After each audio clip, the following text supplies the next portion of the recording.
Tsy misy indray ny aina nafoy noho ny Covid-19 ho maly alarobia araka ny tatitra teo anivony ianao manjery-panjakana androany alakamisy.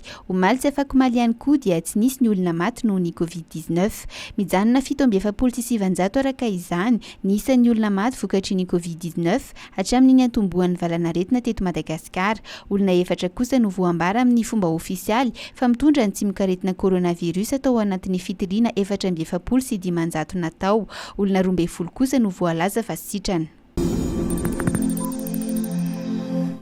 Olona valo voaroaroa ao anatin'ny raharaha fikasana hamono filohampirenena no nahazo fahafahana vonjimaiko rehefa avy niatrika ny mpitsara mpanao famotorana teny Anosy omaly alarobia. Araka ny loharano Vaovao dia mpitandro ny filaminana ny 7 amin'ireo ary olon-tsotra kosa ny iray. Olona 5 hafa kosa no arahi-maso ka tsy maintsy tonga manao fanamariana isan-kerinandro ny maha eo azy eny amin'ny fitsarana. Ankoatra azy ireo dia efa nisy ihany koa ireo olona 7 nahiditra amponja vonjimaiko tao anatin'ny raharaha ity araka ny efa voalaza omaly.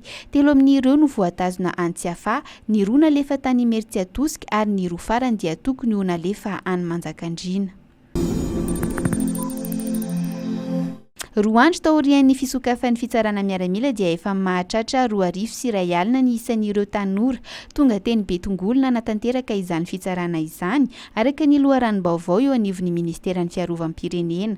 Olona 9,000 eo anelanelan'ny 7 hatramin'ny 1,30 taona, vehivavy sy lehilahy mifangaro isan'andro araka ny fanazavan'ny ity loharano Vaovao ity no andrasana eny an-toerana. Na izany aza nefa dia miena ny isan'ny tanora nanao fitsarana miaramila raha oharina tamin'ny herintaona izay mahatratra hatrany amin'ny 1 alina isan'andro. Anisan'ny mety antony mahatonga izany ho iatrany ny fanazavana avy amin'ny loharano Vaovao ny tsy fahatongavan'ireo izay hanala fanadinana baccalauréat amin'ny herinandro. Rehefa vita kosa ny fanadinana dia mety ho tratra ny fandraisana olom-pirenena manodidina ny 1 alina isan'andro.